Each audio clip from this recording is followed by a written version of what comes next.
It's that time of year for the good old-fashioned hard launch, okay? It seems like everyone online is popping out with a boo, with a little stink for the cold months, a little vibe, a little thing. But I'm here to tell you that I'm tired of it for one, and two, I think the whole concept of like a hard and a soft launch are just vastly overrated. And hear me out. Hey guys, what's up? I heard y'all love Emergency, which is great because this is Emergency too. Now, when I say that I'm tired of like hard launches and soft launches, I just really mean that like I don't think I understand the purpose of a partner reveal. And when I say this and when I go into this, I want you to know that I'm not coming here as a hater. I promise. I mean, I'm going to sound like a hater and maybe might even feel like I'm hating, but I promise I'm not. I'm actually something even worse.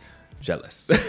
No, because I really think that soft launches and hard launches are really overrated, and it's not just because I haven't had the opportunity to do one myself. I mean, at least on me, because the close friends has seen some things in the past, child. But really, this concept of like soft and hard launching a relationship, a partner, or whatever, is just a little weird, and I just wanted to talk about why for a second. And what really inspired me to talk about this was this article from Vogue asking the question, is having a boyfriend embarrassing right now? And I think that article started a really interesting conversation because there has been like this shift culturally away from like the my man of it all. Like historically, when I say historically, I mean within like the past, I want to say 10 or so years, having a partner, having a boyfriend or a girlfriend has been seen as like this coveted thing, especially on social media with things like couples goals trending, the rise in virality of things like public proposals, whether that be for the boyfriend, girlfriend, or just partner title, or for actual marriage. In addition to like the performative pageantry of like the other socially acceptable public proposals, like for like promposals, Valentine's Day surprises, National Boyfriend or Girlfriend Day surprises. There's just so much coupley content online that has historically been seen as like the goal, as like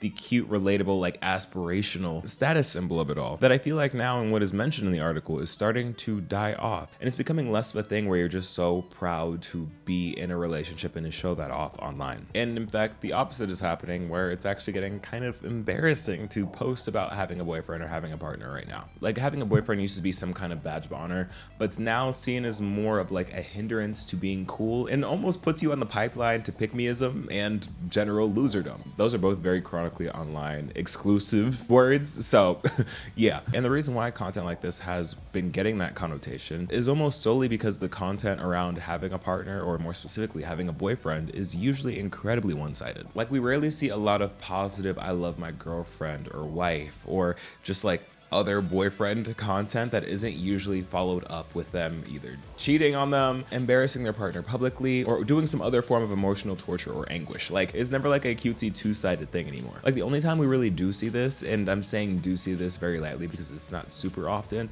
is in queer couples. But even then, the comments under those videos are usually filled with sentiments of what I hate to say is jealousy, and also oftentimes words of caution, being like, oh girl, watch out, like, oh, I heard something about him. And it's still seen as one of those like, oh, he'll find out sort of things, and a lot of it does end up coming true, sadly. And when it comes to that specifically though, it's interesting to see whether or not that things fall apart because of the loser boyfriend paradox, or if it's like a thing of people who are more likely to do some fuck shit are more likely to post about their relationship online. I don't know if there's actually correlation there or if it is more of a causation thing, but yeah, like the whole my boyfriendification of dating content is just generally tired. And that really isn't me just being bitter. It just is the fact that like we just so rarely see the inverse happening. We're in straight relationships, you have a good faith guy also making content being like, oh my god, I love my girlfriend so much, she's so awesome, this is what my girlfriend did today, without it then eventually coming out that like that was a coping mechanism, and then he's cheating on that girl with somebody else. Again, I'm not saying, because I could already see the comments, I'm not saying that girls that make boyfriend content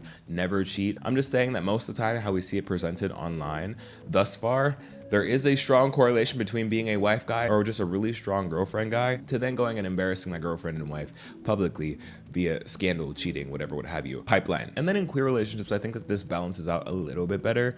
Not saying that it's substantially better, because fuck shit still tends to happen. However, you do see both partners kind of making the same kind of content if both are creators. And it's usually more reciprocal, being like, oh, my boyfriend, my boyfriend, my boyfriend. And I think that does stem from the fact that like actually having a boyfriend or having a partner in a queer relationship is statistically just harder to do and more rare than it is for straight couples, because there's less people and there are outside factors that make it much more difficult on top of the factors that also impact straight people. But I say all that to say that like, yeah, that can be true, but also at the same time, I have seen quite a few boyfriend reveals that are walked back with the quickness because of things that come to light. And this sort of brings me back to my whole point around like why I dislike hard launches and soft launches. The main thing that bothers me about it is like, the secrecy, because privacy is one thing, but like secrecy, I feel like there's a bit much when it comes to the reveals. Like my philosophy is that like if the reason behind wanting to keep things private and wanting to just do a big boom Beyonce moment is to avoid possible embarrassment from y'all not being sure about each other and just trying to establish whether the connection is strong enough and the relationship is strong enough before going public, so you don't immediately go public, have a change of heart, and then end up breaking up right after,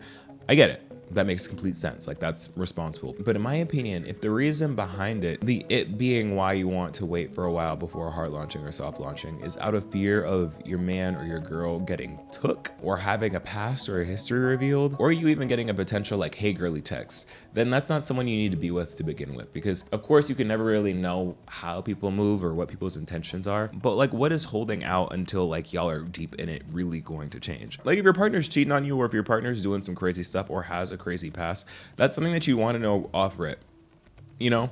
And not saying that you should immediately launch who you're messing with to the public, because the public doesn't need to know. But like if it's an intentional secret, or I've seen like tons of people like blur out their partner's face, edit their partner out of things like wedding pictures, anniversary pictures, and things that like they should be in out of the fear of other people being attracted to, trying to get at, or potentially revealing information about the person that they're messing with. Like I understand protecting your peace, and I think you should always do that. But I think we do sometimes go a little bit too far and overcorrect for that, where then it just becomes essentially like delayed punishment, because you're going to find out either way. It's just whether you find out now early on or later when it's clear that y'all been together for a while, and then it's public and late and your emotions are really tied up and feelings are really tied up. And then there's like the whole aspect of trust. Like if you're afraid to post your person because you're afraid other people are going to try and get at them, if you're securing your partner, that shouldn't be a thing that you necessarily have to worry about or even think about. And if you're not securing your partner, that shouldn't be your partner. Or at least, because let's not speak in absolutes, that should be a conversation had early on as to why you don't feel secure in your partner and make adjustments based on that. But yeah, I don't know. I don't really have a lot to say else on this topic. It wasn't a super thought out topic. It's just more of a conversation that spun up from that article and from a TikTok that I posted. Also on the topic of like cuffing season and people popping out in relationships. And also another thing with that, let me actually play that TikTok and then let me tell you this. As a nosy person, October through January is my favorite time of year because without fail, every single year, the most chronically single person in your life is going to pop out with a random man. And the gag is you never know where he came from either, because the friend is never going to tell you that they've been talking to this man. He just appears and they appear to be locked in for a while. And I'm just like, girl, where you been hiding him at? And it's really like clockwork, because the man doesn't need to stay past October to January. Like those are the cold months. It's time to bundle up. It's time to do all the fall and winter cute things. And there's no guarantee that this man will make it beyond this time period. And sometimes they do. But all you know for certain is that the pictures are going to eat. The stories during and after are going to chew. And 9 times out of 10, that friend's going to have an unusually good attitude because they be getting a Christmas cookie frosted. Yeah, the comment section of that video was filled with hard launches and soft launches with photo evidence, which was wild to me. That's really what kicked it off for me. I'm like, all right, I need to talk about this, because what is happening right now? Are we doing this for the right reasons? And if not, it's time we talk about it, because I think we need to have a little bit more faith in each other and in ourselves when it comes to dating, because the dating scene is hard enough as it is. We don't need other dating politics making it even harder for us to be happy, because hey, somebody's got to be.